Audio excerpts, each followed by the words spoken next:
Congratulations అండి firstly.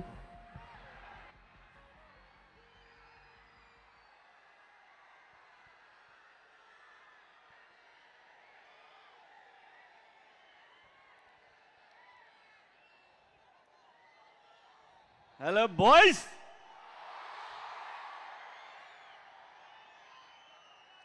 Flight దిగ్గానే బ్రహ్మాజీ గారు బాబోయ్ ఏంటిది అని, నువ్వు విజయవాడకే ఇలా ఉన్నావు, గుంటూరు వస్తే ఇంకెలా అయిపోతావు అని చెప్పాను. ఆ కారం సెగ ఒకసారి గుంటూరులో అడుగుపెట్టిన వాళ్ళు ఎవరు మర్చిపోలేరు. Thank you so much. Lenin సినిమాని ఇంత పెద్ద హిట్ చేసినందుకు తెలుగు ప్రేక్షకులందరికీ హృదయపూర్వక ధన్యవాదాలు.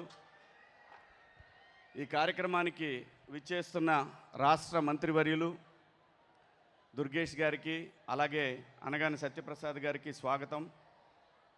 అలాగే మా తేజస్విని, వెల్కమ్ అమ్మా. మొట్టమొదటిసారి అఖిల్ బాబు మీరు మా జిల్లాకు వచ్చారు విత్ ఫ్యామిలీ. మీ ఇద్దరికి కూడా మా జిల్లా తరఫున మీకు స్వాగతం. అక్కినేని ఫ్యామిలీకి ఎప్పుడు కూడా ఈ జిల్లా బ్రహ్మరథం పట్టింది. ఏ సినిమా అయినా సరే, అది ఒకవేళ అటు ఇటు అయిన సినిమాకు కూడా ఈ జిల్లా అక్కినేని ఫ్యామిలీ వెనకాల నిలబడింది. మీకు హృదయపూర్వక స్వాగతం అండి. లెనిన్. సో ఇప్పుడే ఈ కార్యక్రమానికి విచ్చేసిన సినిమాటోగ్రఫీ మినిస్టర్ ఆంధ్రప్రదేశ్ కందుల దుర్గేష్ గారికి ఈ కార్యక్రమానికి సగౌరవంగా స్వాగతం పలుకుతున్నాము. వారి సమయాన్ని కేటాయించి ఇవాళ లెనిన్ సెలబ్రేషన్స్లో పాటైనందుకు వారికి స్పెషల్ థ్యాంక్స్ తెలియజేసుకుంటున్నాము.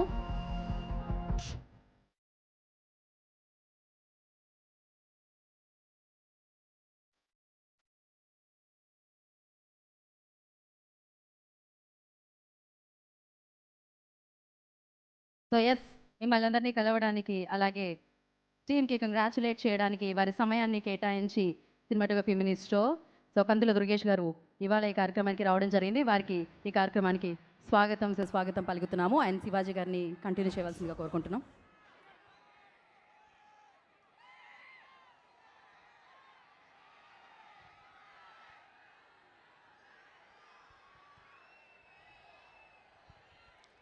కందుల దుర్గేష్ గారు సినిమాటోగ్రఫీ శాఖ మంత్రులు, వెల్కమ్ సార్. మీకు విజ్ఞప్తి కూడా ఉందండి, లాస్ట్లో చెప్తాను. మీకు రిక్విజేషన్ అది 100%. లెనిన్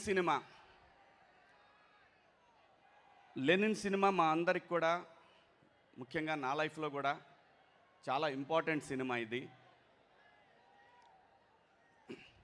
ఈ సినిమాలో అందరి గురించి మాట్లాడుకున్నాం, ఆర్టిస్టుల గురించి, టెక్నీషియన్స్ గురించి మాట్లాడుకున్నాం. ఈ సినిమా ఇంత పెద్ద విజయవంతం అవ్వడానికి ముఖ్యమైన రీజన్ ఈ సినిమా దర్శకుడు నందకిషోర్ గారు అలియాస్ మురళీకిషోర్ అబ్బూరు.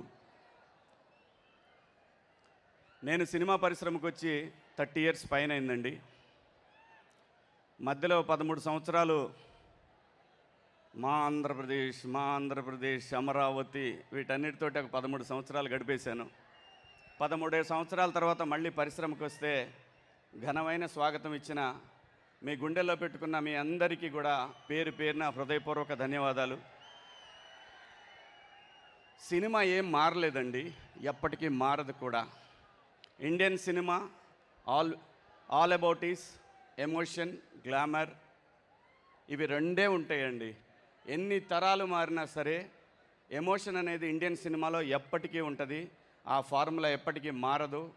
కుటుంబ వ్యవస్థ ఉన్న ప్రతి సమాజంలో ఇలాంటి సినిమాలు వస్తూనే ఉంటాయి, వస్తాయి కూడా. అదే ఇండియన్ సినిమా. చాలా స్క్రిప్ట్లు విన్నప్పుడు ఏమనిపిస్తుందంటే, వీళ్ళు డైరెక్షన్ డిపార్ట్మెంట్లో పనిచేసి వస్తే చాలా బాగుంటుంది. కొంతమంది మంచి మంచి కథలు తీసుకొని వస్తారు, ఎగ్జిక్యూషన్ దగ్గర ఇబ్బంది పడుతూ ఉంటారు. అలాంటిది పరిశ్రమలో ఒక 15 సంవత్సరాల పాటు అసిస్టెంట్ డైరెక్టర్గా పనిచేసి గొప్పగా రాసుకొని లెనిన్ అనే ఒక సినిమాని, తన ఊర్లో ఉన్నటువంటి పాత్రలని, ఇన్ని పాత్రలని ఒక మాస్ హీరో సినిమాలాగా మార్చడం అనేది అది అనుభవంతో మాత్రమే వస్తుందని నేను తెలుసుకున్న సత్యం, ఈరోజు మీరందరూ ప్రూవ్ చేసిన సత్యం ఈ సినిమా. చాలా సినిమాలకి ఫైట్స్ వర్కౌట్ అవుతాయి అంటారు, లేదంటే పాటలు వర్కౌట్ అవుతాయంటారు. ఈ లెనిన్ సినిమాకి మాత్రం వర్కౌట్ అయింది ఖచ్చితంగా 200% కథ మాత్రమే. కథ రాసుకున్న, కథ నడిపిన విధానాన్ని. నేను సినిమా ఇండస్ట్రీకి వెళ్ళినప్పుడు అసిస్టెంట్ డైరెక్టర్గా పనిచేశాను, ఎడిటింగ్ డిపార్ట్మెంట్లో పనిచేశాను, ఆల్మోస్ట్ అన్ని డిపార్ట్మెంట్లో పనిచేశాను నేను. నాకు అర్థమైంది ఏంటంటే, ఎవరైతే రాజమౌళి గారి దగ్గర నుంచి ఈరోజు సక్సెస్ అయిన ఈ సినిమా లెనిన్ సినిమా వరకు ఈ డైరెక్టర్లందరూ కూడా ఫాలో అయింది ఫ్యామిలీ, సెంటిమెంట్, డ్రామా, మంచి పాటలు, మంచి ఆర్టిస్టులు, పెర్ఫార్మెన్స్లు.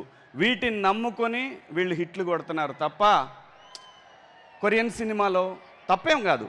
ఒక సినిమాని అడాప్ట్ చేసుకోవటం తప్పేం కాదు. కానీ నేటివిటీ కథని అద్భుతంగా మలుచుకొని వాళ్ళ పక్కూరు, మీ పక్కూరే కదండి రామాపురం, వాళ్ళ పక్కూరు రామాపురం తిరుపతి దగ్గర, ఆ ఊర్లో ఉన్న కథని, వాళ్ళ ఊళ్ళో చెర్లోపల్లిలో ఉన్న కథ క్యారెక్టర్స్ని అన్నింటినీ పెట్టుకొని, తన చుట్టూ ఉన్న జరిగిన సంఘటనలన్నింటినీ పెట్టుకొని ఒక అద్భుతమైనటువంటి డ్రామాని ఈరోజు ఈ సినిమాలో మనందరం చూసాం. బ్లాక్ బస్టర్ చేశారు మీరందరూ కూడా. నిజంగా ఈ దర్శకుడు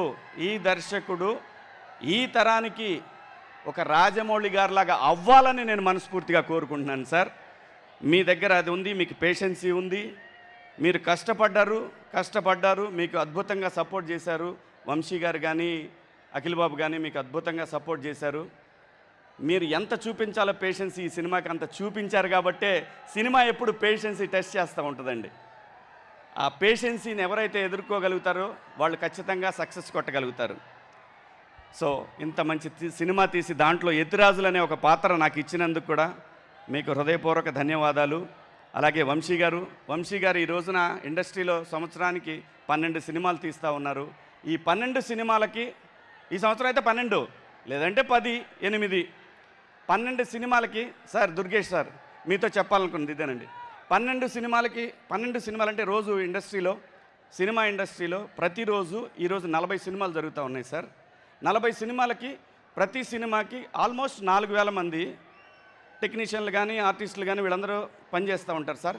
జూనియర్ ఆర్టిస్టులు ఇంకో 4000 మంది పనిచేస్తారు సార్.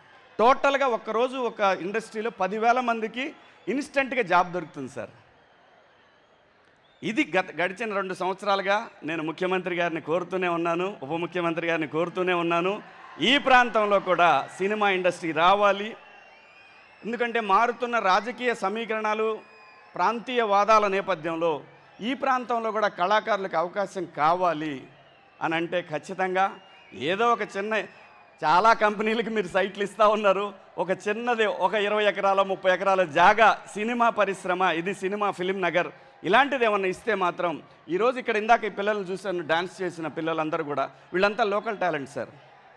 ఇదంతా లోకల్ టాలెంట్. ఇలాంటి వాళ్ళు చాలామంది ఉన్నారు. వీళ్ళకి అవకాశం కల్పించాల్సిన బాధ్యత ఈ తరంలో ఉన్నటువంటి ఈ ప్రభుత్వం అంటే విడిపోయారు కాబట్టి ఈ ప్రాంతం పిల్లలకు కూడా పరిశ్రమ దగ్గరైతే చాలా బాగుంటుందని చాలా సందర్భాల్లో మాట్లాడానండి. ఖచ్చితంగా ఈరోజు మీరే వచ్చారు. మీరు ఖచ్చితంగా ఇది ఇద్దరు ముఖ్యమంత్రి గారు, ఉప ముఖ్యమంత్రి గారికి ఇద్దరికి కూడా ఇది విన్నవించండి సార్. ఖచ్చితంగా ఈ ప్రాంతంలో కూడా పరిశ్రమ ఉండాలి. తెలుగు సినిమా అనేది చిన్నదిగా సార్, చాలా పెద్దదండి, చాలా పెద్దది. ఇంకొక రాష్ట్రం అయినా సరే, ఇంకో తెలుగు రాష్ట్రం అంటే అమెరికాలో కూడా ఉన్నారు మన వాళ్ళు. అంత పెద్ద పరిశ్రమ ఇది. సో ప్లీజ్ సార్, ఇక్కడ కూడా టాలెంట్ని ఎంకరేజ్ చేయాల్సిన బాధ్యత ఉంది. ఇది అలాగే అఖిల్ బాబు, నేను ఒక్క మాట చెప్పాలనుకున్నానండి మీకు. మీది ఇది 8వ సినిమా కదండి? 8 మనం యాక్ట్ చేశారు మీరు. అఖిల్ బాబుకి వచ్చిన నంబర్ 8, ఆయన date of birth 8, Narendra Modi గారిది 8, గంగూలీ గారిది 8 నెంబర్. చాలా పవర్ఫుల్ నెంబర్ అండి 8 నెంబరు. కష్టపెడుతుంది, చాలా కష్టపెడుతుంది.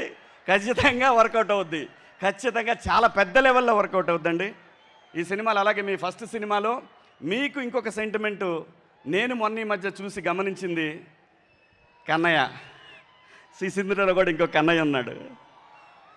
సో నేను ఎప్పుడో 15 ఏళ్ల క్రితం ఎప్పుడో మా టీవీలో ఇంటర్వ్యూలో చూశాను. నాన్నగారు అమ్మగారు ఇద్దరికి మాట్లాడుకున్నది, మీ సిసింద్రి సినిమా గురించి మాట్లాడింది. ఈ సినిమా మీతో చేయాలని వచ్చినప్పుడు అమ్మగారు ఒప్పుకోలేదు. బ్లూ క్రాస్కి మీ రెమ్యునరేషన్ కింద సపోర్ట్ చేస్తానంటే మిమ్మల్ని ఆ సినిమాలో చేయడానికి ఒప్పిస్తానని చెప్పి అమ్మగారు అనటం. నిజంగా భైరవుడు మీకు సపోర్ట్ ఉన్నాడు సార్. Keep rock. అరే నేను పోతా ఆకండి. అయ్యగారే నెంబర్ 1, డౌటే లేదు. అయ్యగారు నెంబర్ 1 వచ్చాడు. ఆడే నెంబర్ 1 అతడు వచ్చాడు. ఇక్కడ ఉన్నాడు అతను. అయ్యగారే number 1. Thank you sir, thank you. ఇక్కడికి విచ్చేసిన మీ అందరికి కూడా పేరు పేరున ధన్యవాదాలు. థ్యాంక్ యూ సో మచ్ అమ్మా. Thank you.